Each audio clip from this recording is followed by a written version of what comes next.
Hello everyone, आज हम hypothesis testing में काइंड्स ऑफ हाइपोथेसिस स्टडी करेंगे। पहले तो कितने टाइप की हाइपोथेसिस हमारे पास होती है वो हम यहाँ पे स्टडी करेंगे। फर्स्ट हमारे पास है on the basis of the level of abstraction. जब हम लेवल ऑफ एब्स्ट्रैक्शन के अकॉर्डिंग टाइप्स स्टडी करेंगे तो वो हमारे 3 पॉइंट इसके अंदर इंक्लूड होंगे जिसमें हम हाइपोथेसिस लेते हैं। जैसे फर्स्ट हमारे पास है hypothesis that explain the existence of empirical यूनिफॉर्मिटीज़।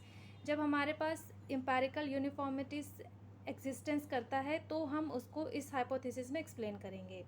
Next फिर हमारे पास आता है hypothesis that deals with the complex existence of logically derived relationships between empirical uniformities. ये तो कोई नॉर्मल यूनिफॉर्मिटीज़ की बात, अगर हमारे पास कॉम्प्लेक्स एग्जिस्टेंस है वो भी लॉजिकली डिराइव्ड रिलेशंस है उसके बीच में, तो हम सेकेंड वाली हाइपोथेसिस में उसको इंक्लूड करेंगे। फिर नेक्स्ट आती है hypothesis which are concern with the relation of analytic variables. अगर एनालिटिक वेरिएबल्स हमारे पास है तो हम उसे थर्ड कैटेगरी में लेंगे।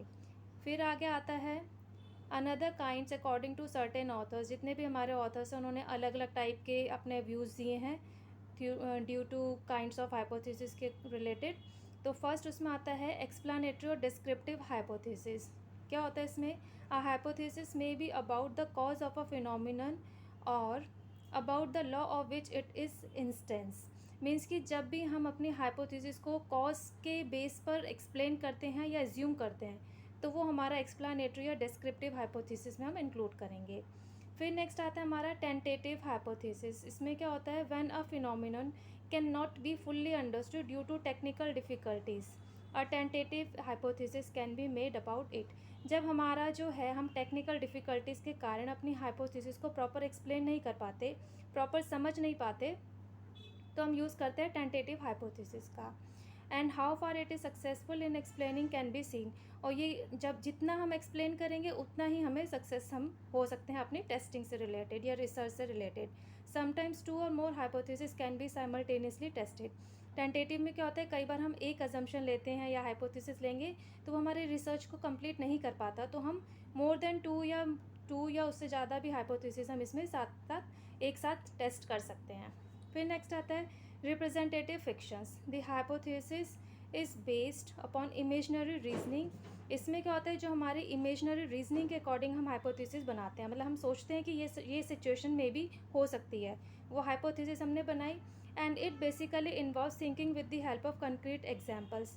और जो हमारी थिंकिंग है उसके लिए हमारे पास प्रॉपर एग्जाम्पल होता है। A hypothesis which proves to be correct. अगर वो हाइपोथेसिस हमारी करेक्ट प्रूव हो गई, इट बिकम्स लॉ और थ्योरी, तो वो हमारी लॉ या थ्योरी बन जाती है। जैसे एक बहुत कॉमन सा एग्जांपल है, the law of gravitation was a hypothesis in Newton's mind but when it prove true it become a law. यानी कि रिप्रेजेंटेटिव फिक्शंस में सिर्फ हम नॉर्मल जो हमारी इमेजिनेशन होती है उसके अकॉर्डिंग हमने एक हाइपोथेसिस बनाई, उसको टेस्ट किया, अगर वो टेस्ट हमारा करेक्ट हो गया तो वो हमारा लॉ या थ्योरी के अकॉर्डिंग एप्लीकेबल हो जाएगा। For example Newton's gravitation law. Next topic. अब है आगे importance of hypothesis.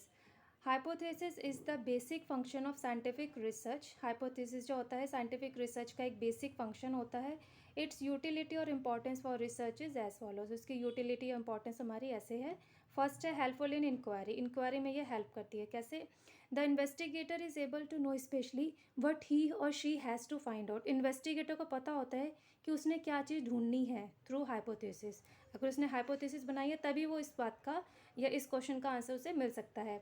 Scientific research has to proceed to certain definite line and hypothesis is helpful in the direction.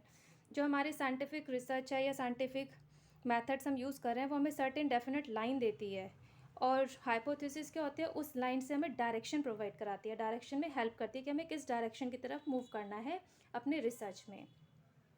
फिर नेक्स्ट आता है selection of relevant facts. Through hypothesis one can get direction to the point and the task become easier. Hypothesis के through हमें direction मिल गई जिससे जो है रिसर्चर है उसका टास्क बहुत ईजी हो जाता है।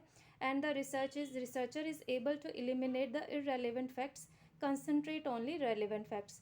जिससे जो हमारा रिसर्चर होता है वो एलिमिनेट कर सकता है इररेलेवेंट फैक्ट्स को और सिर्फ कंसनट्रेट करेगा अपने रिसर्च से रिलेटेड जितने भी फैक्ट्स हैं जो आपके रेलिवेंट फैक्ट्स हैं उनके ऊपर। तो ये भी हमारा हाइपोथेसिस के थ्रू ही होता है। फिर नेक्स्ट आता है direction. Hypothesis is helpful to the investigator to know the direction in which he or she should see to it so that he or she may test the base of the hypothesis. Hypothesis investigator को direction provide कराता है जिससे उसे पता चल जाता है कि उसे हाइपोथेसिस का बेस कैसे टेस्ट करना है. If a person is proceeding in correct direction he reaches to his destination quickly. अगर कोई भी पर्सन अपनी जो भी उसकी रिसर्च है करेक्ट डायरेक्शन में जा रहा है तो उसको अपनी प्रॉपर डेस्टिनेशन बहुत जल्दी ही वो वहाँ पे उसको अचीव हो जाती है. नेक्स्ट आता है helps drawing conclusions. If the hypothesis is correctly drawn, अगर हाइपोथेसिस करेक्टली बन गई है, साइंटिफिकली आपने फॉर्मुलेटेड भी कर दी है, तो it helps the investigator to proceed on the correct line of study. Consequently he or she is able to draw proper conclusions. आपको डायरेक्शन मिल गई, साइंटिफिकली आपने उसको फॉर्मुलेट कर दिया, इन्वेस्टिगेटर प्रोसीड हो गया करेक्ट लाइन में, तो एट लास्ट जो कंक्लूजन्स होंगे वो भी आपके प्रॉपर ही आपको मिल जाएंगे. अब नेक्स्ट है आगे हमारा स्टेप्स इन हाइपोथेसिस टेस्टिंग. क्या होता है स्टेप्स इन हाइपोथेसिस टेस्टिंग में? जो हम हाइपोथेसिस को टेस्ट करते हैं उसके स्टेप्स, यानी कि उसको वन बाय वन हम कैसे टेस्टिंग करेंगे वो हम यहाँ पर स्टडी करेंगे. For a complete explanation of a phenomenon it is necessary to carry out the investigation until the hypothesis is fully verified. अगर हमें अपने फिनोमिनन को कंप्लीट एक्सप्लेनेशन करनी है तो हम इन्वेस्टिगेशन जो हमारी है तब तक हम उसे कंटिन्यू रखेंगे जब तक हमारी हाइपोथेसिस पूरी वेरीफाई ना हो जाए. 4 स्टेजेस में be distinguish in the complete method. Complete method के लिए मीन्स वेरिफिकेशन के लिए स्टेप्स के लिए हमारे पास 4 स्टेजेस होते हैं. They are as follows. First is collecting the data. Given a certain problem, the first step is to get sufficient fact, establish counting and sample procedures, and assemble or properly arrange the material. तो सबसे पहले हमारे पास क्या होता है step? Data को collect करना. Certain problem हमारे पास है तो फर्स्ट स्टेप में हम सारे फैक्ट्स को कलेक्ट करेंगे, फिर उसे काउंट करेंगे, फिर उससे सैम्पल प्रोसीजर लेंगे, असेंबल करेंगे. असेंबल मीन्स प्रॉपरली उसको अरेंज करेंगे जो भी हमारा डाटा है या मटेरियल है. फिर नेक्स्ट आता है द फॉर्मुलेशन ऑफ हाइपोथेसिस. उस फैक्ट्स के बेस पर हम हाइपोथेसिस फॉर्मुलेट करेंगे. फिर नेक्स्ट आता है deduction from the hypothesis. Hypothesis में डिडक्शन लेंगे.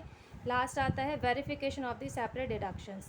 जो हमारी सेपरेट डिडक्शंस हैं उनको वेरीफाई करेंगे. वेरीफाई करने के हमारे पास 2 टाइप्स होते हैं, पॉजिटिव और टू कन्फर्म, नेगेटिव और टू डिफ्यूट. पॉजिटिव हमारा अगर वेरिफिकेशन आता है तो हम उसे एक्सेप्ट करेंगे. नेगेटिव वेरिफिकेशन अगर हमारा आता है तो उसको हम डिफ्यूट करेंगे. Thank you students. If you like this video, please share it, like it and subscribe my channel for watching my latest video. Have a nice day.